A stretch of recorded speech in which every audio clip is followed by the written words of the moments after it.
Giant poisonous lizards? There was a place for that. Land crocodiles? There was a place for that.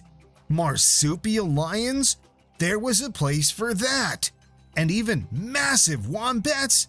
Yep, there was a place for that. And if you read the title, you know that that place was Prehistoric Australia. Today, Australia has the highest number of venomous snakes and is home to many other venomous species, including spiders, jellyfish, and octopuses. On top of this, it is the native country to the world's most dangerous bird, the cassowary. Meanwhile, you also have the largest living reptile, the saltwater crocodile. This animal has the highest bite force ever measured in a living animal. The list could go on and on, but what if I told you that prehistoric Australia was much, much worse? You heard that right!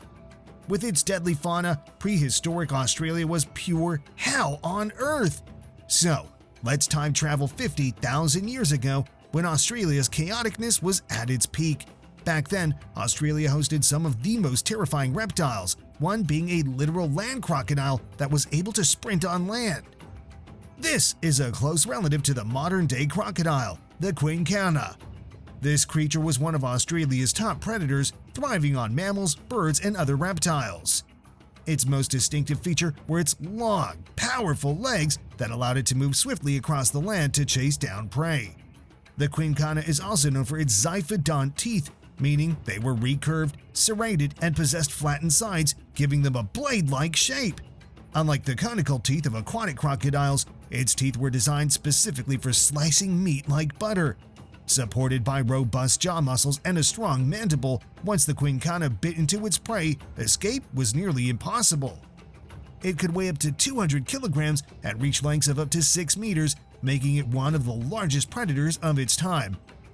But if you thought this animal was dangerous, wait until you see the world's largest carnivorous lizard, Megalania. Megalania was a giant monitor lizard, which makes it a close relative to the Komodo dragon. Even though Komodo dragons reach up to 3 meters in width, the Megalania has reached even larger sizes in the past. Fossils discovered across central and eastern Australia indicate that Megalania might have stretched up to 7 meters in length and weighed approximately 600 kilograms. However, the absence of fully intact fossil skeletons has made it difficult to determine the exact dimensions of this species. When it comes to feeding, the scientists believe that the Megalania had a predatory and scavenging diet consisting of large mammals and birds.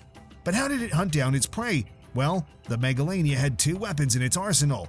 Firstly, it had razor-sharp teeth that were highly recurved, providing extra grip while biting its prey. Additionally, these animals probably had another secret weapon, just like modern-day Komodo dragons have: venom.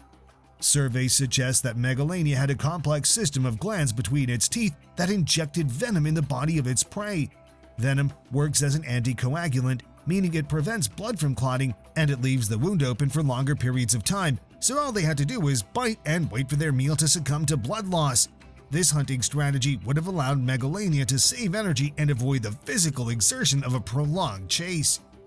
You might now be thinking that only giant reptiles dominated the ancient Australian wilderness.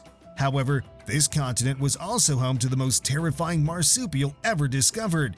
While it has no living relatives, it is closely related to koalas. This is the Marsupial Lion, the Thylacoleo. It possessed a bite force as powerful as an African lion, despite being less than half its weight. A truly remarkable achievement. But how were these animals able to do this? Well, the skull of the Thylacoleo was adapted to provide more attachment space for jaw muscles. Furthermore, they had 2 blade-like premolars that sliced the prey's windpipe, spinal cord, and arteries. This hunting method was incredibly efficient. It allowed for the Thylacoleo to kill large prey in less than a minute, while the same task for a lion could take up to 30 minutes.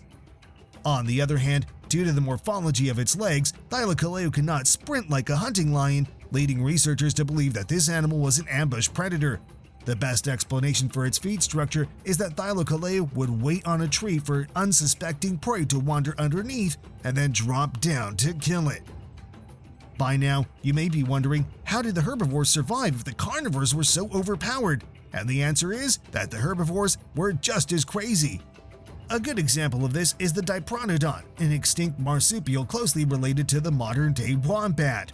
Despite their similar appearance, Diprotodons were vastly larger, weighing around 3,000 kilograms, which is about 100 times heavier than a wombat.